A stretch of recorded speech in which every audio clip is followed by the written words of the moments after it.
Today we will discuss about new subject, that is psychology and sociology. તો એની અંદર આપણે psychology જોઈશું. તો સાયકોલોજી એટલે શું?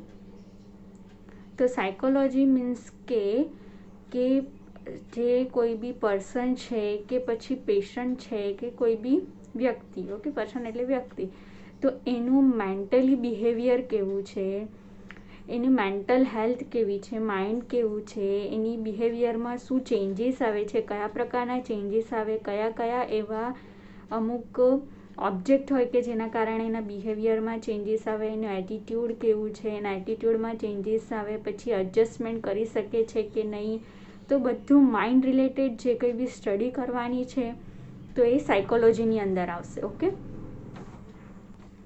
તો આપણે સાયકોલોજીની અંદર સેકન્ડ યુનિટ જોઈશું, બિહેવિયર એન્ડ ઇટ્સ ડાયનેમિક. તો એની અંદર આવશે બિહેવિયર પ્રોસેસ ઓફ એડજસ્ટમેન્ટ, કે એડજસ્ટમેન્ટ કેવી રીતે થાય, બિહેવિયરમાં શું હોય છે, બિહેવિયર કેવી રીતે ચેન્જ થાય શું. તો જોઈએ behaviour. Human behaviour is a subject matter of psychology, કે સાયકોલોજીનો એક સબ્જેક્ટ મેટર છે એટલે કે વિષય છે. બિહેવિયર એક સાયકોલોજીનો વિષય છે. Is a related to community health, કે કમ્યુનિટી હેલ્થ રિલેટેડ છે. કેમ કે પબ્લિક એરિયાની અંદર બધા પર્સન છે તો એ બધાનું બિહેવિયર એમ. Human behaviour is the interaction between physical and mental factor. Okay, કે હ્યુમન બિહેવિયર, માણસનું બિહેવિયર જે છે તે કોને ઇન્ટરેક્ટ કરે છે, કોના વચ્ચે છે, તો ફિઝિકલ એટલે બોડી અને માઇન્ડ, એ બે વચ્ચેનું એક ઇન્ટરેક્શન છે. All form of behaviour are response to stimuli. Psychology attempt to study the relationship between the stimuli and response. Okay, કે બિહેવિયર અફેક્ટ કરે છે તો એ સ્ટિમ્યુલાઈ અને બીજું રિસ્પોન્સ ઉપર. તો એ શું છે આપણે આની અંદર જોશું. તો ફર્સ્ટ છે સ્ટિમ્યુલાઈ, એટલે શું, ઉત્તેજના. કઈ બી વસ્તુ થાય એટલે આપણે એ તરફ દોરીએ. Stimuli are the cause of our behaviour and are very varied and include. Okay, અલગ અલગ પ્રકારના સ્ટિમ્યુલાઈ હોય છે જે નીચે આપ્યા છે, જે આપણા બિહેવિયર ઉપર અસર કરે છે, અફેક્ટ કરે છે. ફર્સ્ટ છે એન્વાયરમેન્ટલ સ્ટિમ્યુલાઈ લાઇક વિઝન, જોવું, ટચ એટલે ટચ કરવું, smell, reach the cerebral cortex through the nerve impulses. Okay, આપણે કંઈ વસ્તુ જોઈએ છે, કઈ વસ્તુને ટચ કરીએ છીએ, આપણને કોઈ વસ્તુની સ્મેલ આવે છે, તો એ બધું આપણા બ્રેનની અંદર જે સેરેબ્રલ કોર્ટેક્સ આવેલું છે એ ત્યાં સુધી જે આપણા શરીરમાં નર્વ્સ હોય છે એના દ્વારા ત્યાં મેસેજ પહોંચે છે. The information received in analyzed and evaluated by a set of another impulses, cerebral cortex order the behavior of individual. Okay, કે પછી એ મેસેજ પહોંચે છે અને પછી આપણને મળે છે કે આ વસ્તુને આ છે, તમે જે જોઈ રહ્યા છો તે ફેન છે, તમે જોઈ રહ્યા છો બુક છે. ઓકે, પછી ટચ, કે કઈ બી વસ્તુને આપણે ટચ કરીએ તો એ સોફ્ટ છે, રફ છે, ગરમ છે. ઓકે, તો એવી રીતે the behaviour will be in a conformation with the values, standard and expectation of the society. Okay, કે પછી આપણું બિહેવિયર એ પ્રમાણે વર્તે છે. For example, nurses behaviour toward there patient, a person behaviour will be a different under the different situation. Okay, કે આમાં example આપ્યું છે કે આપણે જો હોસ્પિટલમાં એઝ અ નર્સ વર્ક કરીએ તો આપણું બિહેવિયર પેશન્ટ સાથે અલગ હોય, બરાબર, એના સાથે બહુ પોલાઇટલી વાત કરવું પડે અને પૂછવું પડે ક્વેશ્ચન. એવી જ રીતે અલગ અલગ પર્સનનું અલગ અલગ સિચ્યુએશનમાં અલગ અલગ બિહેવિયર હોય છે. ઓકે, તો એ તો થઈ ગયું એન્વાયરમેન્ટલ સ્ટિમ્યુલાઈ, કે આજુબાજુનું જે કંઈ બી હોય એના તરફ આપણું બિહેવિયર અલગ હોય. હોસ્પિટલની અંદર નર્સનું બિહેવિયર અલગ છે, ઓકે, પેશન્ટ તરફ. જ્યારે સામાન્ય કન્ડિશનમાં પેશન્ટ નહીં હોય અને નોર્મલ બે માણસ વાત કરે છે તો એનું બિહેવિયર અલગ હોય. નેક્સ્ટ છે emotional and feelings. Behaviour is also depend on our feelings and emotions. Okay, કે આપણું બિહેવિયર આપણા ફિલિંગ અને આપણા ઇમોશન્સ પણ અફેક્ટ કરે છે. This stimuli arise within the hour body, કે આપણા બોડીમાંથી જ ઉત્પન્ન થાય છે. Van a person is blind with a રેજ or paralyzed by a fear, he is victim of own emotion. Okay, કે એક પર્સન છે blind with a paralysed, okay, by a fear, okay, તો એને ડર છે કે હું બ્લાઇન્ડ છું, પેરાલાઇઝ છું, તો એ પ્રકારનો એને ડર છે કે મને કંઈ થઈ જશે અથવા તો હું એવું થઈ જઈશ, એવી રીતનું. Emotion does affect our behaviour, એવી રીતે આપણને બિહેવિયરને અફેક્ટ કરે છે. ઓકે, નેક્સ્ટ છે needs. An individual behaviour is also influence by his need, wants, desire and urge. Okay, કે એનું બિહેવિયર એની નીડ, એની જરૂરિયાત, એને કંઈ વસ્તુ જોઈતી હોય તો એના ઉપર પણ ડિપેન્ડ કરે છે. જેમ કે આપણને કંઈ વસ્તુ જોઈએ છે તો આપણું એ તરફ બિહેવિયર અલગ થઈ જાય કે ના, મને આ વસ્તુ જોઈએ છે, હું આ વસ્તુ મેળવીને જ રહીશ, એવી રીતે. નેક્સ્ટ છે motivation. Motivation an inner force which drives an individual to specific goal. Motives desire human behaviour. હવે આપણે કોઈ મોટિવ બનાવ્યો છે, આપણો મોટિવેશન છે કે નર્સિંગને પાસ કરવાનું છે સારા માર્ક્સે, તો એ આપણો મોટિવેશન છે, તો એ તરફ આપણો બિહેવિયર ચેન્જ થઈ જાય. ઓકે, પછી આપણે કઈ વસ્તુ લેવાની છે કે હું આટલું જોબ કરીશ પછી આ વસ્તુ મારે લેવાની છે, ઓકે, મમ્મી પપ્પા માટે લેવાની છે, તો એ એક મોટિવ્સ બની જશે. તો એવી રીતે મોટિવ્સ આપણો કોઈક ફિક્સ થાય અને પછી આપણો બિહેવિયર પણ ચેન્જ થાય. Intellectual perception. A person's intellectual perception, thinking and reasoning can influence his behavior in a given situation. Each individual behaves in which make a sense to him. Okay, કે આપણી thinking અને આપણું reasoning છે, કે આપણી thinking છે કે ના, આ વસ્તુ આ રીતે જ હોઈ શકે. પોઝિટિવ થિંકિંગ હોય તો એ રીતનું આપણું બિહેવિયર હોય કે ના, આ રીતનું છે તો આવી રીતે ચાલીશ. ઓકે, ન વાંધો નહીં, મને આટલા થોડા માર્ક્સ મળ્યા છે તો હું હજી મહેનત કરીશ અને આગળ વધીશ, તો એ થઈ જશે પોઝિટિવ. ઓકે, પછી કોઈ નેગેટિવવાળા હોય કે ના, હું આટલું કરું છું તો પણ નથી થતું, તો હવે હું મહેનત નહીં કરીશ, તો એ રીતનું એનું થિંકિંગ, એ પ્રમાણેનું બિહેવિયર. એવી રીતે ઇન્ટેલેક્ચ્યુઅલ પરસેપ્શન, કે પોતાની જોવાની ક્ષમતા કઈ પ્રકારની છે તો એ પ્રકારનું એનું થિંકિંગ અને એનું ઇન્ટેલેક્ચ્યુઅલ બિહેવિયર ડિસાઇડ કરશે. નેક્સ્ટ છે response. The various response to stimuli are classified. Physical response such as a habit and skill. Okay, આપણે સ્ટિમ્યુલાઈને રિસ્પોન્સ જોવાના હતા, એમાં સ્ટિમ્યુલાઈ જોઈ લીધું કે આ બધા અલગ અલગ પ્રકારના સ્ટિમ્યુલાઈ હોય છે જે આપણા બિહેવિયરને અફેક્ટ કરે છે.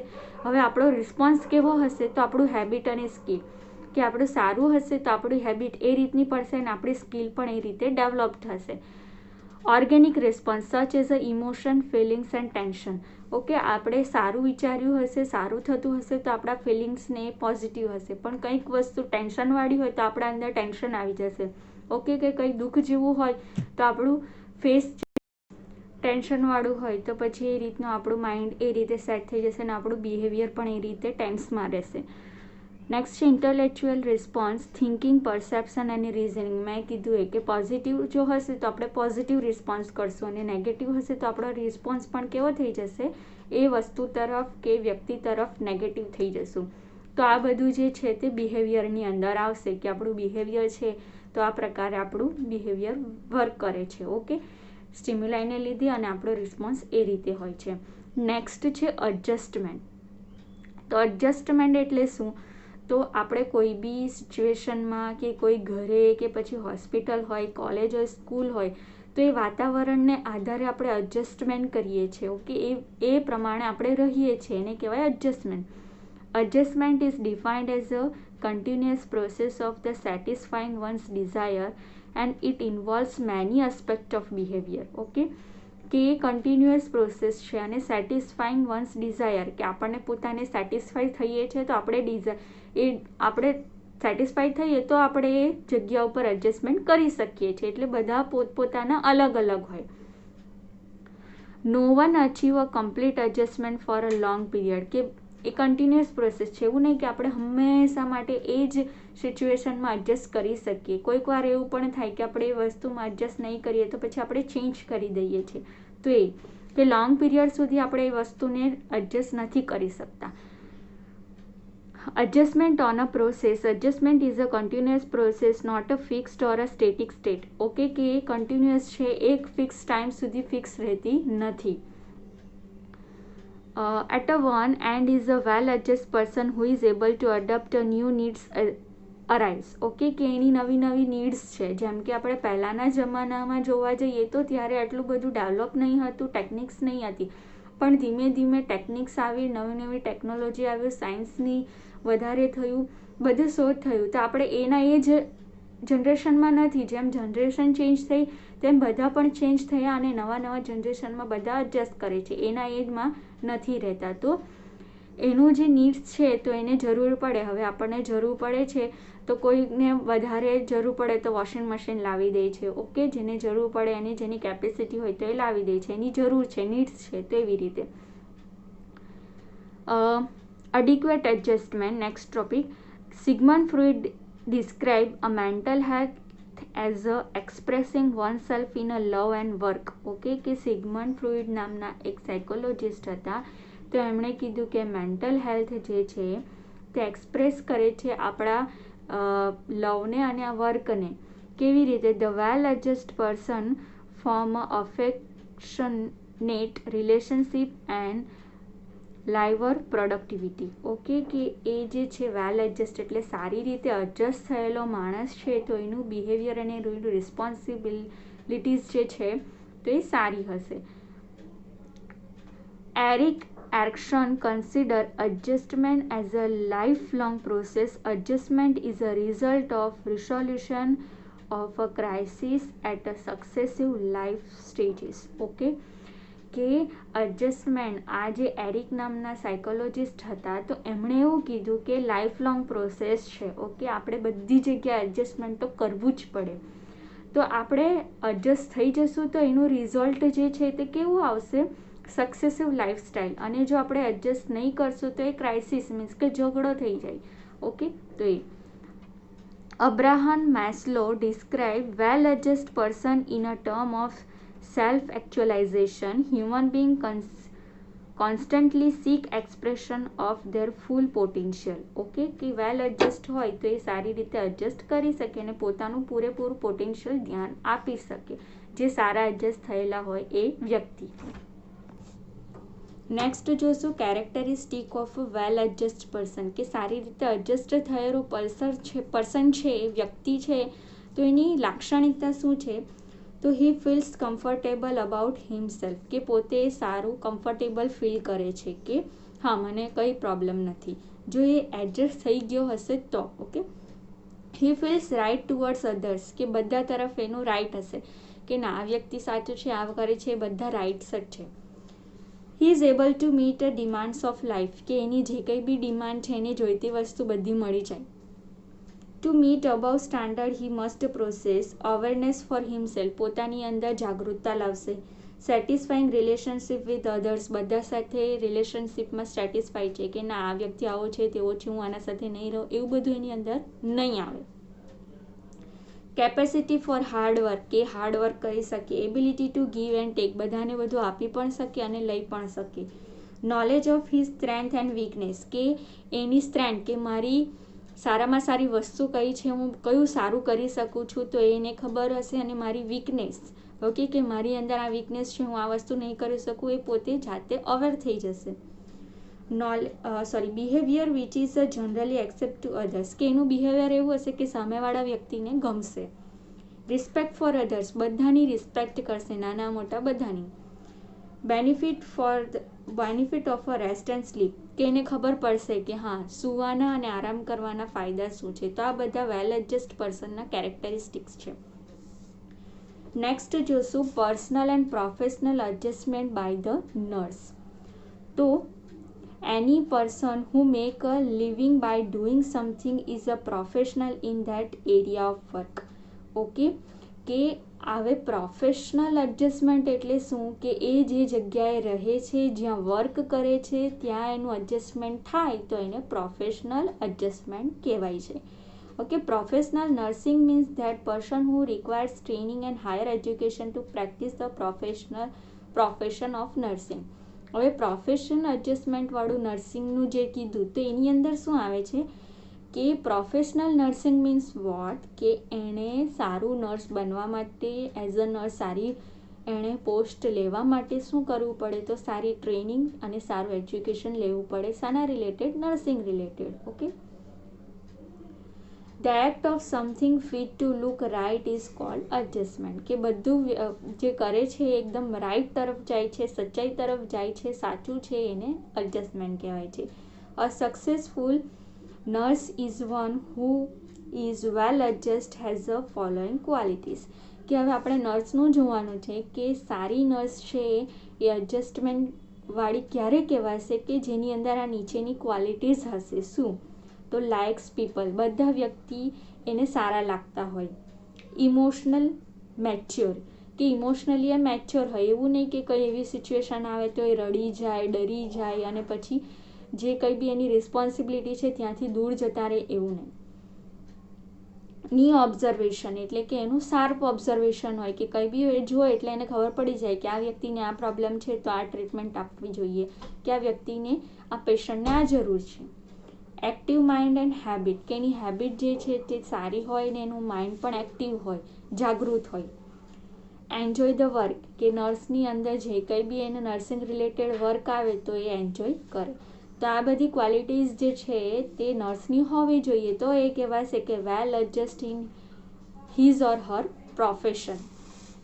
નેક્સ્ટ જોશું adjustment for the student nurse, કે જે સ્ટુડન્ટ છે અને નર્સ છે, ઓકે, કે સ્ટડી કરતાની સાથે સાથે હોસ્પિટલમાં પણ જાય છે, તો એનું એડજસ્ટમેન્ટ શું છે?